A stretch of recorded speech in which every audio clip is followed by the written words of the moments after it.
Hello guys. तो आज हम लोग पिट्स इंडिया एक्ट के बारे में, क्या था 1784 का पिट्स इंडिया एक्ट। तो जैसा कि हम लोग जानते हैं कि अगर किसी भी चीज़ को आप इनिशियली बनाते हैं तो उसमें कुछ ना कुछ इनिशियली प्रॉब्लम्स आती हैं। तो जब वो प्रॉब्लम्स आती हैं तो उनमें आपको क्या चाहिए होता है, अपडेशन। तो जब आप उनमें अपडेशन करते हैं तो उन कमियों को सुधारने की काफ़ी हद तक आप उसको कोशिश करते हैं। तो यहाँ जो पिट्स इंडिया एक्ट है या 1784 का एक्ट है, ये इसीलिए आया है क्योंकि इससे पहले जो एक्ट मैंने आपको पढ़ाया था 1773, उसकी जो कमियाँ थीं उसको दूर करने के लिए।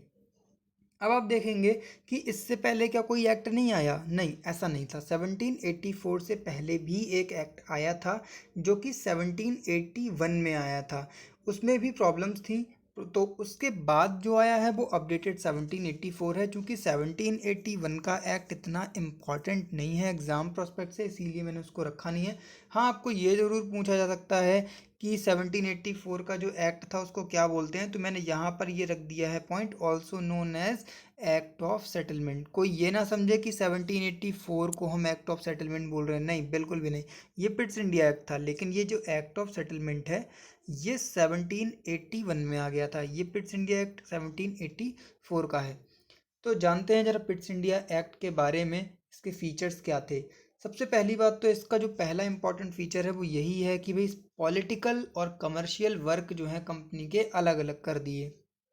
अब देखिए, अगर आप कोई सिंगल पर्सन है तो या तो आप पॉलिटिकली बिजी रह सकते हैं या तो आप अपना कमर्शियल काम कर सकते हैं।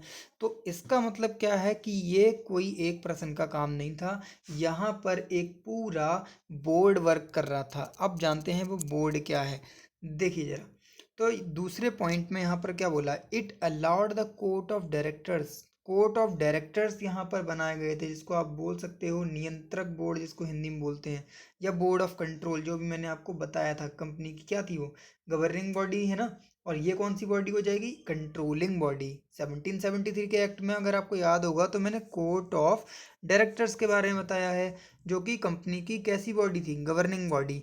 अब ये जो बॉडी है 1784 की, ये कंट्रोलिंग बॉडी है। This is not a governing body, ये कंट्रोलिंग बॉडी है। अब इस कंट्रोलिंग बॉडी ने क्या वर्क किया, यहाँ पर इस बॉडी ने इनके कमर्शियल काम को मैनेज किया और एक नई बॉडी क्रिएट की, जैसे बोर्ड ऑफ कंट्रोल, ये मैनेज क्या कर रही थी, इसके पॉलिटिकल अफेयर्स को। तो अब टोटल आप ये कह सकते हो कि कंपनी ने दूसरे पॉइंट में, यहाँ पर जो ये वाला पॉइंट है सेकंड वाला, इसमें कंपनी ने क्या है, सीधे सीधे अपने जो कंट्रोल बोर्ड है, बोर्ड ऑफ कंट्रोल, उसको एक गठन कर दिया और उसकी सहायता से आप कह सकते हो कि अब यूनिटरी वाली जो चीज़ है वो यहाँ पर पॉलिसी कहीं ना कहीं ख़त्म होती नज़र आ रही थी। यहाँ पर आप बाई कैमरा लेजिस्लेशन का मतलब देख सकते हो, जो कि एक डबल टाइप गवर्नमेंट, जिसको आप हिंदी में वाले समझ सकते हैं, इसको एक दैद शासन व्यवस्था हिंदी में इसको बोलेंगे। तो ये डबल गवर्नमेंट का कॉन्सेप्ट जो है वो यहाँ से स्टार्ट हुआ है। एक इसका और पॉइंट है, उस पॉइंट को भी जान लेते हैं। तो गाइस थर्ड पॉइंट क्या कहता है कि it empowered the board of control, इसने बोर्ड ऑफ कंट्रोल को ये पावर दे दी कि वह ब्रिटिश नियंत्रित में, सब ब्रिटिश भारत में, जो ब्रिटिश के टाइम पे जो भारत था उसमें सभी नागरिक को क्या करे, सैन्य सरकार, जो आपका क्या बोलते हैं भाई मिलिट्रिकल गवर्नमेंट, सैन्य सरकार, सिविल वाली गवर्नमेंट, और इससे रिलेटेड जो रिवेन्यू से रिलेटेड जो गतिविधियां हैं उन पर क्या करे, नियंत्रण रखे। तो बोर्ड ऑफ कंट्रोल को अब इतनी पावर मिल चुकी है कि ये बोर्ड ऑफ कंट्रोल सिविल और मिलिट्री गवर्नमेंट के साथ साथ जो है इंडिया पर प्रदर्शन करेगा, अपना अधिकार जमाएगा उसके रिवेन्यू पर भी। तो गाइज बहुत ही छोटा सा एक्सप्लेनेशन था इस एक्ट का।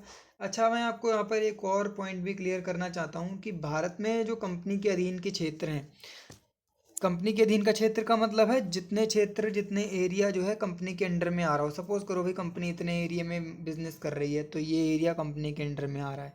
तो इस एरिया को फर्स्ट टाइम हमने ब्रिटिश पोजीशन का एरिया बोला था। फर्स्ट टाइम हमने इस चीज़ को इस तरीके से रिप्रेजेंट किया था कि ये ब्रिटिश पोजीशन हो गया भाई, इतने एरिया में ब्रिटिशों का अधिकार हो गया, उनका ये एरिया हो गया। तो दूसरी तरफ आप कह सकते हो कि ब्रिटिश सरकार को भारत में कंपनी के कार्यों और इसके प्रशासनों पर पूरा नियंत्रण प्रदान कर दिया गया। तो गाइज ये था 1784 का एक्ट। तो नेक्स्ट अब हम आगे मिलेंगे चार्टर अधिनियम के बारे में पढ़ेंगे, जो 1833 और 1853 का चार्टर एक्ट होगा। लेकिन इसके बीच में हम एक दो और एक्ट पढ़ेंगे, वो मैं आपको नेक्स्ट वीडियो में बताऊंगा। Thank you so much for watching the lesson.